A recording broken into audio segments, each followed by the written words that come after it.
జై శ్రీమన్నారాయణ. ఈరోజు మీ అందరితో కూడా ఒక విశేషమైనటువంటి విషయాన్ని పంచుకోవాలని చెప్పి వీడియో చేస్తున్నాను.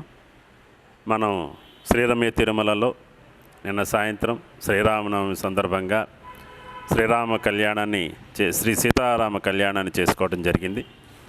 అలాగే శ్రీరామ జయరామ జయ జయ రామ అనేటటువంటి తారక మంత్రాన్ని ప్రతి ఒక్కరూ కూడా 108 సార్లు రాసే విధంగా మనం నిన్నటి ఆ సీతారామచంద్ర స్వామి వారి సమక్షంలో ఆ పుస్తకాలను కూడా అందరూ కూడా ఇవ్వటం జరిగింది అందరికీ.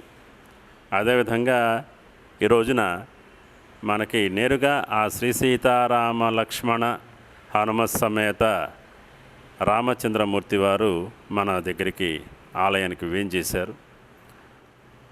ఒకరి దగ్గర ఆ స్వామి కళ్యాణాన్ని నిర్వహించుకోవడం జరిగింది. వారు వచ్చి స్వామి దగ్గర ప్రార్థన చేస్తే వారు ఆ కళ్యాణ విధాలని మనకి తీసుకొచ్చి ఈరోజు శ్రీరమ్య తిరుమలలో శనివారం నాడు ఈరోజు అందున ఏకాదశి కూడా వచ్చింది. అటువంటి విశేషమైనటువంటి ఈ రోజున మనకు ఆ శ్రీ సీతారామ లక్ష్మణ హనుమత్ సమేత సీతారామచంద్రస్వామి వారు రామచంద్రమూర్తి సీతా లక్ష్మణ హనుమత్ సమేత రామచంద్రమూర్తి వారు మన దగ్గరికి వేంచేయడం జరిగింది.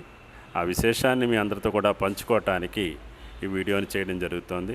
అందరూ కూడా ఆ సీతా లక్ష్మణ హనుమత్ సమేత రామచంద్రమూర్తిని దర్శించుకొని అందరూ కూడా ఆ సీతారామచంద్రమూర్తి అనుగ్రహానికి, అలాగే శ్రీ రమ్య తిరుమలలో వేంచేసి ఉన్నటువంటి వెంకటేశ్వర స్వామి మహాలక్ష్మి అమ్మవారి అనుగ్రహానికి పాత్రలు కావాల్సిందిగా అందరినీ స్వామివారిని ప్రార్థిస్తూ మరొకసారి మీ అందరికీ కూడా శ్రీరామచంద్ర శ్రీ సీతారామ లక్ష్మణ హనుమత్ సమేత శ్రీ సీతాలక్ష్మణ హనుమత్ సమేత రామచంద్రమూర్తి వారి అనుగ్రహం పరిపూర్ణంగా ఉండాలని చెప్పి ప్రార్థిస్తూ జై శ్రీమన్నారాయణ.